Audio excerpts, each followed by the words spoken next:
समवर्ती सूची और केंद्र सूची। तो इसमें राज्य सूची बनाएंगे, केंद्र और राज्य, इन दोनों को मिलाकर क्या होगा, समवर्ती हो जाएगा। यानी केंद्र सूची में जो कानून बनाया जाएगा और राज्य सूची का जो कानून बनाएंगे, दोनों मिलकर क्या करेंगे, समवर्ती सूची कानून का लागू करेंगे। यह कौन करता है, संसद के द्वारा यह केंद्र में लागू किया जाता है। और यह हमारा जो न्यायपालिका है यानी न्यायालय है, न्यायपालिका जो है हमारा, कोई लिख लेते हैं न्यायपालिका है, न्यायालय या न्यायपालिका।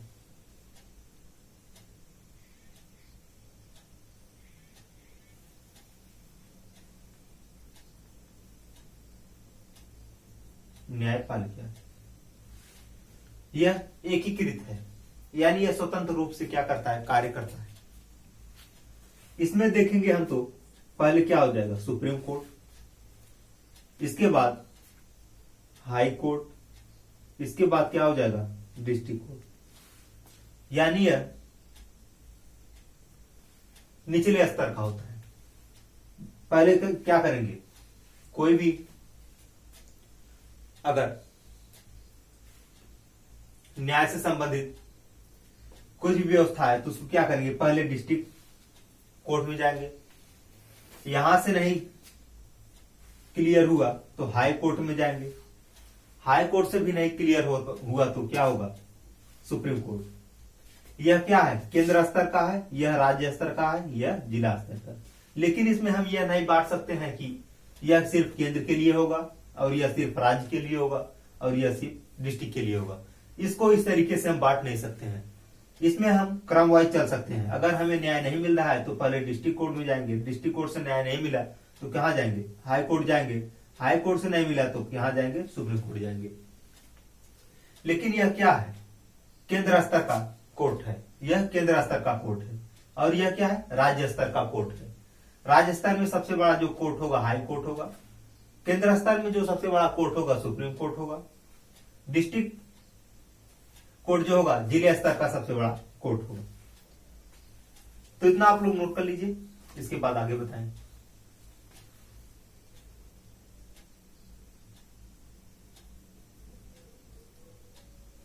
चलिए हो गया।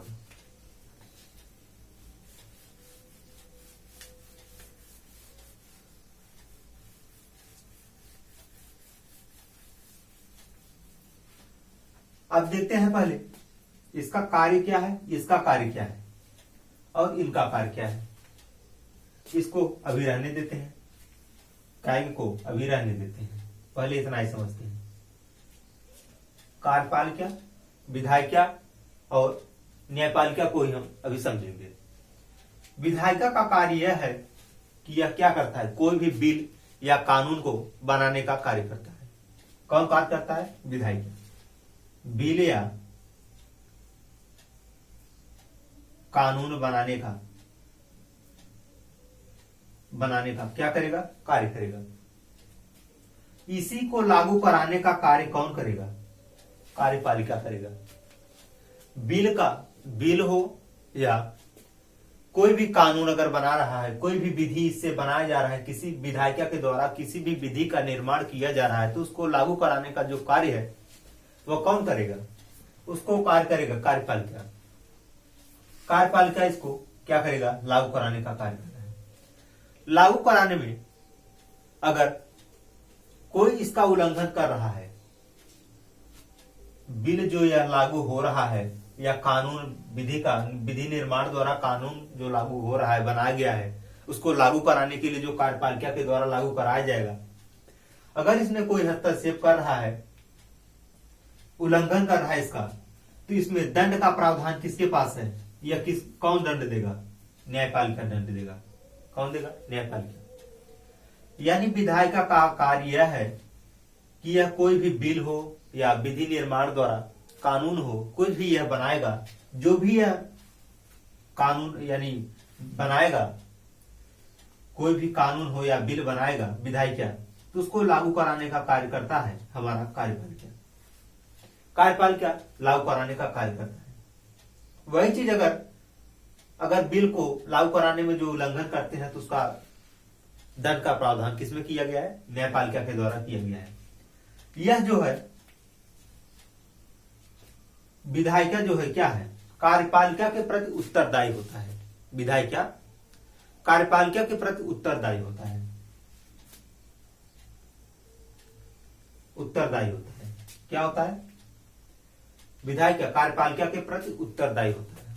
लेकिन यह जो हमारा न्यायालय है यह क्या है? स्वतंत्र रूप से है। यह स्वतंत्र है, एकीकृत है। यह स्वतंत्र रूप से कार्य करेगा। क्या करेगा? स्वतंत्र रूप से, स्वतंत्र रूप से क्या करेगा? कार्य करेगा। तो हम सीधे सीधे समझ सकते हैं कि विधायिका, कार्यपालिका और न्यायपालिका में यह अंतर है कि विधायिका क्या करेगा? विधि निर्माण द्वारा कोई भी कानून को बनाएगा और उसको लागू कराने का कार्य करेगा कार्यपालिका। कार्यपालिका जो बिल को लागू कराएगा यानी पारित कराएगा, उसमें अगर कोई हस्तक्षेप कर रहा है या उल्लंघन कर रहा है तो उसको दंड का प्रावधान किसमें किया गया है? न्यायपालिका के द्वारा किया गया है। और न्यायपालिका जो है हमारा एकीकृत न्यायालय है, क्योंकि इसमें supreme court, high court, district court एकीकृत है, यानी नीचे से ऊपर की तरफ। पहले डिस्ट्रिक्ट कोर्ट, हाई कोर्ट, इसके बाद सुप्रीम कोर्ट, यह क्रम है हमारा। तो अब देखते हैं हम, इतना नोट कर लीजिए, इसके बाद आगे बताएं।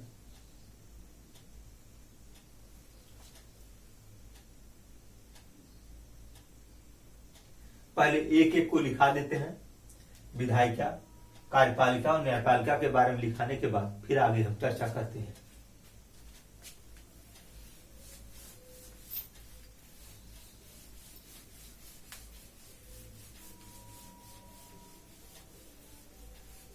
पहला हेडिंग होगा हमारा क्या? कार्यपालिका।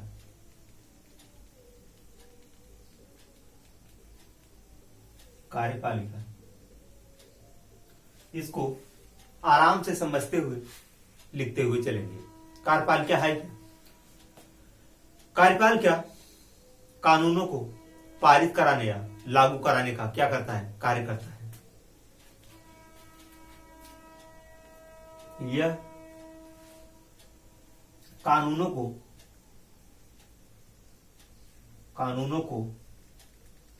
पारित या लागू कराने का कार्य करता है। कार्यपालिका यह कानूनों को पारित कराने या लागू कराने का क्या करेगा? कार्य करता है। अब हम देखते हैं दूसरा जो है हमारा विधायिका या व्यवस्थापिका।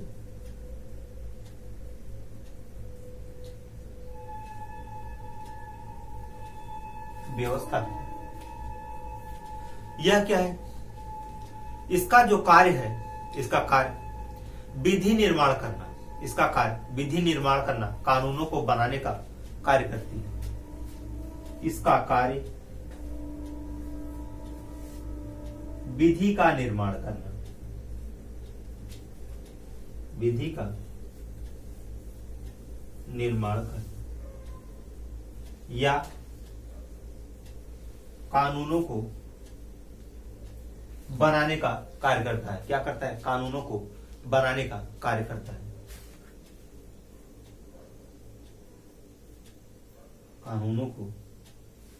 कानूनों या बिलों को बनाने का कार्य करता है।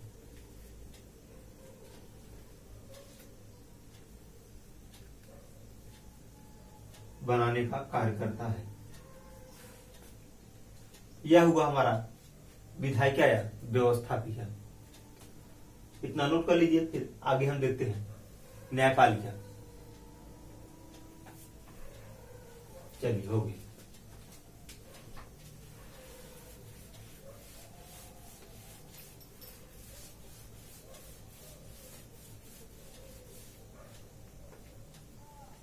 तीसरा है हमारा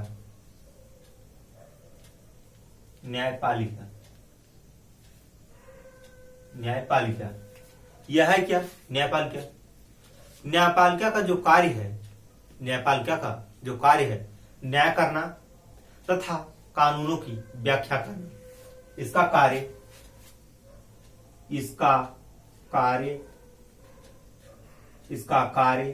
कानूनों की, इसका कार्य कानूनों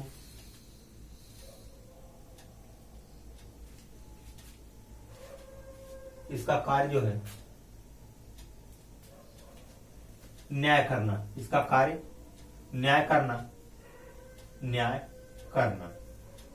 या इसका कार्य न्याय करना या कानूनों की व्याख्या करना से है, या कानूनों की व्याख्या करना है। यह न्यायपालिका जो है यह स्वतंत्र रूप से क्या करेगा? न्याय करेगा। यह स्वतंत्र रूप से कार्य करेगा और कानूनों को यानी न्याय देगा। यह क्या देगा? न्याय देगा। अब हम देखते हैं इसमें संघीय कार्यपालिका। संघीय कार्यपालिका है क्या? इतना आप लोग नोट कर लीजिए, इसके बाद देखते हैं संघीय कार्यपालिका।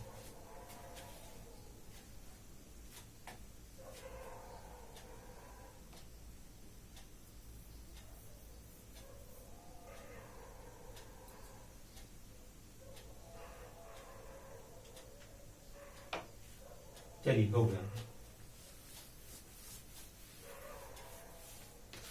अब देखेंगे हम क्या देखेंगे? संघीय कार्यपालिका।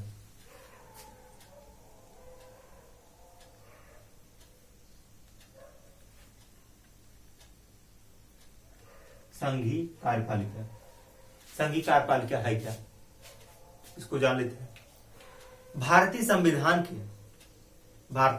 के भाग 5, भारतीय संविधान के भाग 5 में अनुच्छेद 52 से लेकर 78 तक संघीय कार्यपालिका का प्रावधान किया गया है। क्या किया गया है? संघीय कार्यपालिका का प्रावधान किया गया है, जिसका मुख्य कार्य है व्यवस्थापिका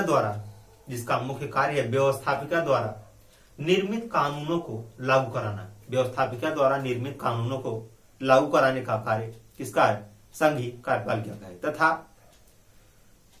लागू कराएगा और शासन का संचालन करेगा। लिख लेते हैं पहले। भारतीय संविधान के भाग 5 में, भारतीय संविधान की भाग 5 में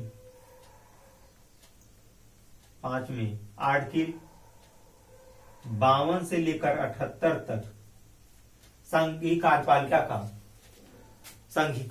का प्रावधान किया गया है। 78 तक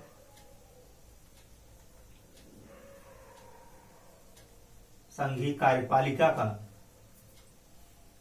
प्रावधान किया गया है। प्रावधान किया गया है, जिसका मुख्य कार्य व्यवस्थापिका द्वारा निर्मित कानून को लागू कराना। जिसका मुख्य कार्य व्यवस्थापिका द्वारा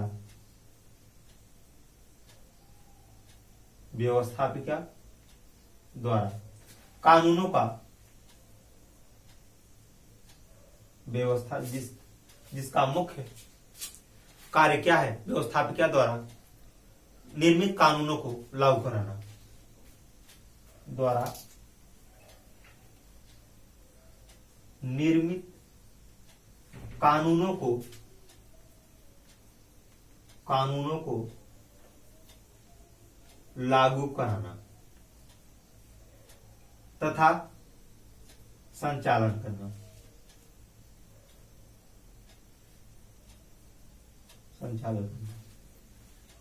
क्या है यह संघीय कार्यपालिका? भारतीय संविधान के भाग 5 में अनुच्छेद 52 से लेकर अनुच्छेद 78 तक संघीय कार्यपालिका का प्रावधान किया गया है, जिसका मुख्य कार्य है व्यवस्थापिका द्वारा निर्मित कानूनों को लागू कराना तथा संचालन करना। यह किसका कार्य है? संघीय कार्यपालिका का। अब देख लेते हैं कार्यपालिका के अंतर्गत कौन कौन से आते हैं, अनुच्छेद आते हैं। इतना नोट कर लीजिए, इसके बाद देखते हैं। चलिए, हो गया।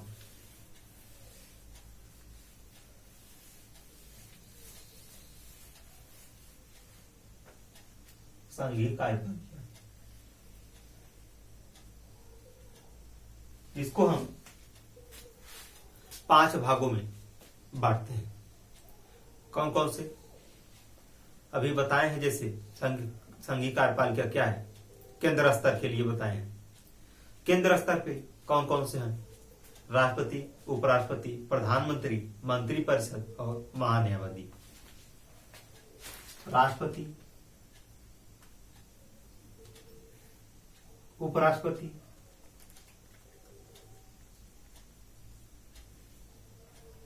प्रधानमंत्री,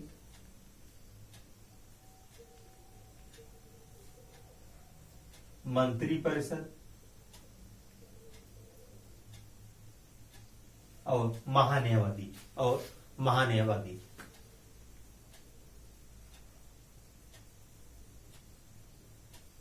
यह किसके अंतर्गत आते हैं? संघीय कार्यपालिका, यानी केंद्र की जो कार्यपालिका है उसके अंतर्गत आते हैं। कार्यपालिका हमारा क्या है? केंद्र और राज्य दोनों के लिए है। केंद्र और राज्य के लिए, दोनों के लिए। तो हम किसके लिए देख रहे हैं अभी? केंद्र के लिए देख रहे हैं। केंद्र के लिए हमारा क्या है? केंद्र में राष्ट्रपति, उपराष्ट्रपति, प्रधानमंत्री, मंत्रिपरिषद और महान्यायवादी।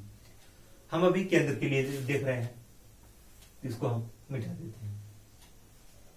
तो देखते हैं हमारा राष्ट्रपति का किस अनुच्छेद में, कितने से कितने अनुच्छेद में राष्ट्रपति का उल्लेख किया गया है। जो हमारे राष्ट्रपति का उल्लेख किया गया है अनुच्छेद में, वह 52 से लेकर 62 तक किया गया है। आर्टिकल 52 से 62 तक किसका उल्लेख किया गया है? राष्ट्रपति का उल्लेख किया गया है। उपराष्ट्रपति का जो उल्लेख किया गया है, उपराष्ट्रपति का, यह 63 से लेकर 73 तक किया गया है। 63 से लेकर 73 तक, अनुच्छेद 63 से लेकर 73 तक उल्लेख किया गया है। प्रधानमंत्री का जो है आर्टिकल 74 में उल्लेख किया गया है, अनुच्छेद 74 में उल्लेख किया गया है। मंत्रिपरिषद का 75 में किया गया है। 76 से 78 तक महान्यायवादी का उल्लेख किया गया है। आर्टिकल 76 से लेकर 78 तक महान्यायवादी का उल्लेख किया गया है। तो हम इसको, जो हमारा कार्यपालिका है, यह जो हमारा कार्यपालिका है, केंद्र स्तर की जो कार्यपालिका है, केंद्र स्तर की कार्यपालिका को हम 5 भागों में बांट दिए। कौन कौन सा?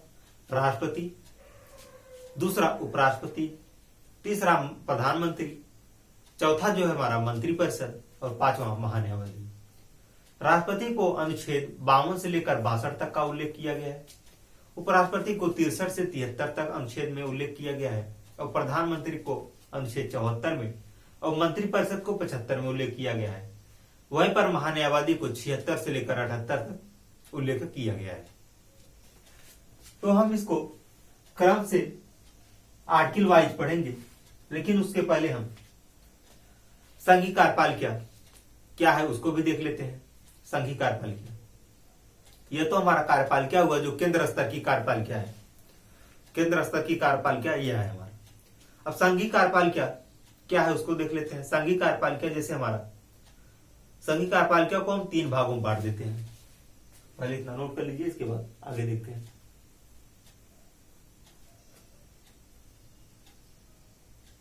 चलिए, हो गया होगा।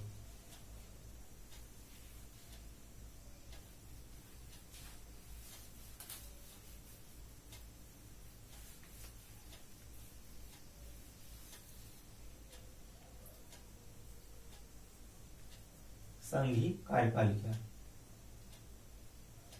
इसको क्या करेंगे हम, 3 भागों में बांट देंगे। तो संघीय कार्यपालिका में जो हमारा पहला है वह क्या है, संसदीय शासन व्यवस्था। क्या है, संसदीय शासन।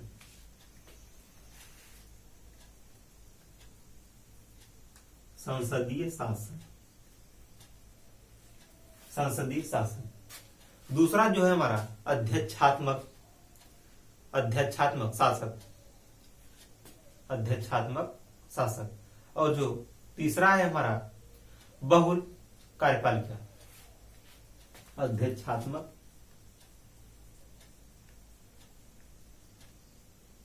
शासन। यह हमारा है बहुल कार्यपालिका, बहुल कार्यपालिका। तो हम इन तीनों के बारे में डिटेल से पढ़ेंगे, यह है क्या। उसके पहले आप लोग इस चार्ट को बना लीजिए।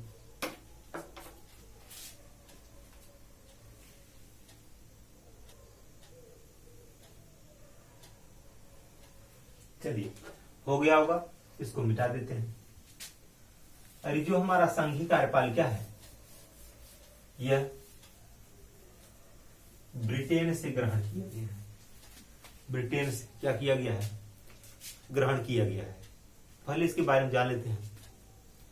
इसके अंतर्गत कार्यपालिका का, इसके अंतर्गत कार्यपालिका का क्या है, चयन व्यवस्थापिका में से किया जाता है। इसके अंतर्गत कार्यपालिका का चयन व्यवस्थापिका में से किया जाता है तथा कार्यपालिका अपने समस्त कार्यों, क्या करेगा, व्यवस्थापिका में से, कार्यपालिका में से क्या किया जाएगा, व्यवस्थापिका का चुनाव होगा, चयन होगा। और वहीं पर कार्यपालिका अपने समस्त कार्यों के लिए व्यवस्थापिका के प्रति क्या होगा, उत्तरदायी होगा। क्या होगा, व्यवस्थापिका कार्यपालिका के प्रति उत्तरदायी होगा। और यह समस्त शक्तियों का, यानी समस्त शासन का, सत्ता का, समस्त शासन की सत्ता का क्या करेगा, नाम मात्र तथा वास्तविक में, नाम मात्र तथा वास्तविक विभाजन कर अलग कर देगा, विभाजन अलग कर देगा। यह ब्रिटेन से ग्रहण किया गया है। लिख लेते हैं। इसके अंतर्गत कार्यपालिका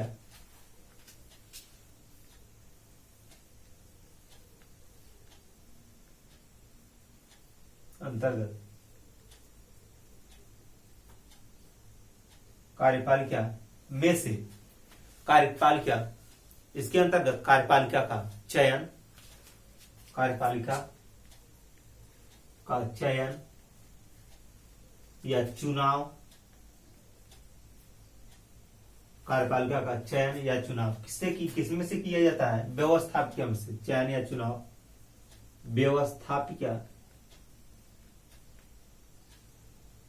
व्यवस्थापिका में से क्या किया जाता है, चुनाव किया जाता है। कार्यपालिका का जो चुनाव होता है कहां से होता है, व्यवस्थापिका से होता है, व्यवस्थापिका से किया जाता है।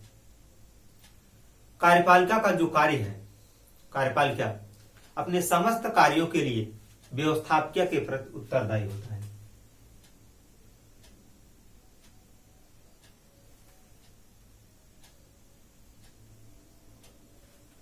कार्यपालिका जो है हमारा क्या है,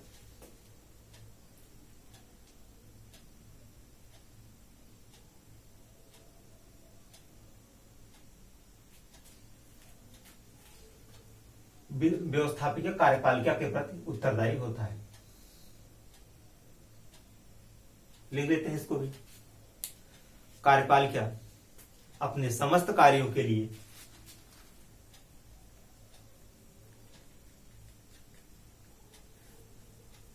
अपने समस्त कार्यों के लिए क्या होगा, व्यवस्थापिका के प्रति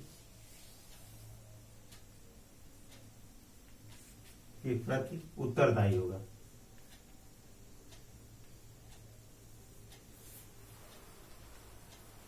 उत्तरदायी होगा। और यह जो है इसमें समस्त शासन सत्ता को नाम मात्र तथा वास्तविक में क्या किया जाएगा, विभाजित कर दिया जाता है। इसमें समस्त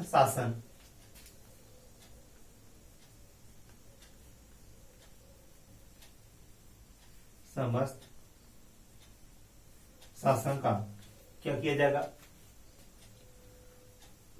समस्त शासन सत्ता को नाम मात्र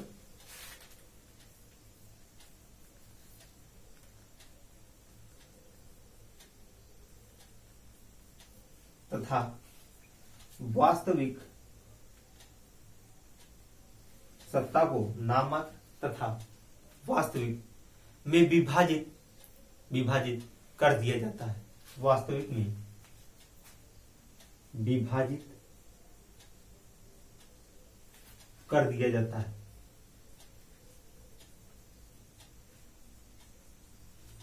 जाता है।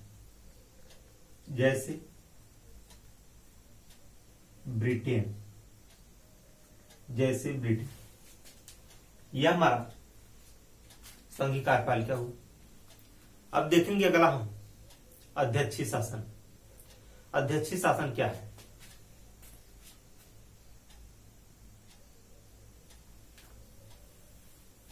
यह जो हमारा हेडिंग था,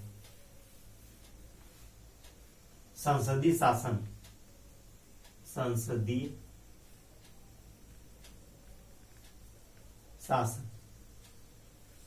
क्या है? ये संसदीय शासन है क्या? संसदीय शासन, इसके अंतर्गत कार्यपालिका का चयन या चुनाव व्यवस्थापिका में से किया जाता है। कार्यपालिका अपने समस्त कार्यों के लिए व्यवस्थापिका के प्रति क्या होगा, उत्तरदायी होगा। इसमें समस्त शासन सत्ता को नाम मात्र तथा वास्तविक में विभाजित कर दिया जाता है। और यह कहां से ग्रहण किया गया है? तो ब्रिटेन से ग्रहण किया गया है। अब देखेंगे हम अध्यक्षात्मक शासन। इतना नोट कर लीजिए, इसके बाद आगे देखते हैं।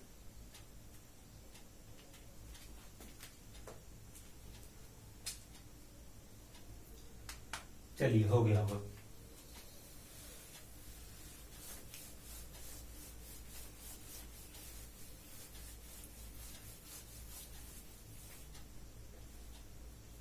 क्या है दूसरा हमारा?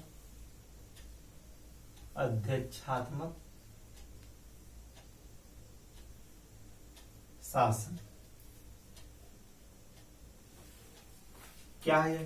पहले इसके बारे में जान लेते हैं। इसके अंतर्गत कार्यपालिका तथा व्यवस्थापिका एक दूसरे से पृथक होती हैं। इसके अंतर्गत कार्यपालिका तथा व्यवस्थापिका एक दूसरे से क्या होती हैं? अलग होती हैं या पृथक होती हैं। और कार्यपालिका अपने कार्यों के लिए व्यवस्थापिका के प्रति क्या होगा? उत्तरदायी नहीं होता है। कार्यपालिका अपने कार्यों के लिए व्यवस्थापिका के प्रति उत्तरदायी नहीं होगा। और वहीं पर कार्यपालिका का जो चुनाव होता है, कार्यपालिका का चुनाव कार्यपालिका का जो चुनाव है एक निश्चित समय के लिए या निश्चित कार्यकाल के लिए किया जाता है। कार्यपालिका का चुनाव एक निश्चित कार्यकाल के लिए किया जाता है तथा कार्यपालिका के द्वारा व्यवस्थापिका का विघटन नहीं किया जा सकता है। कार्यपालिका के द्वारा व्यवस्थापिका का क्या होगा? विघटन नहीं किया जा सकता है। और इसको, ये जो अध्यक्षात्मक शासन व्यवस्था है, इसको कहां से ग्रहण किया गया है? तो इसको अमेरिका से ग्रहण किया गया है। लिख लेते हैं। इसके अंतर्गत कार्यपालिका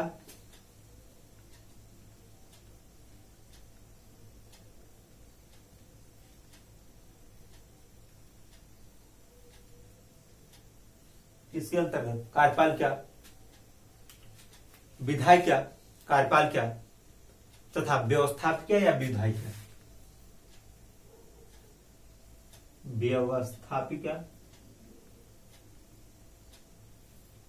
इसके अंतर्गत कार्यपालिका तथा व्यवस्थापिका एक दूसरे से क्या है, पृथक है।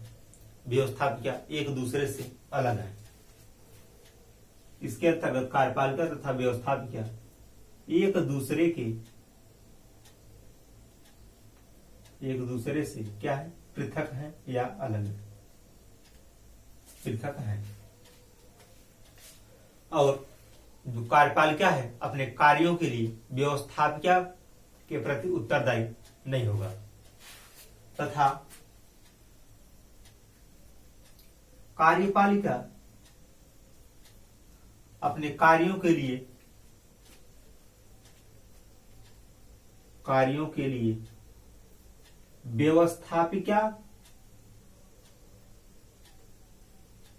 व्यवस्थापिका के प्रति उत्तरदायी नहीं होगा।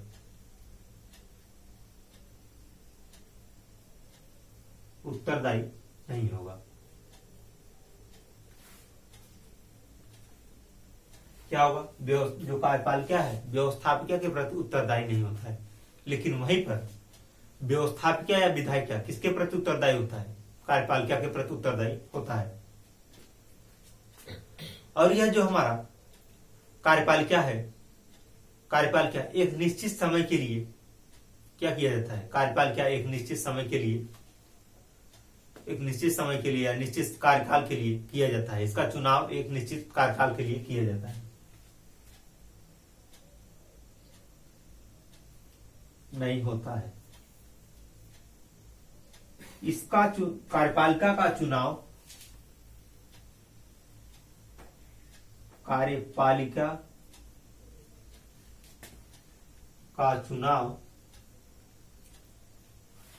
एक निश्चित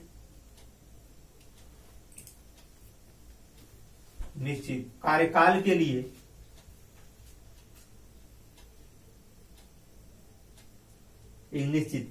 के लिए किया जाता है। एक निश्चित कार्यकाल के लिए कार्यपालिका का चुनाव किया जाता है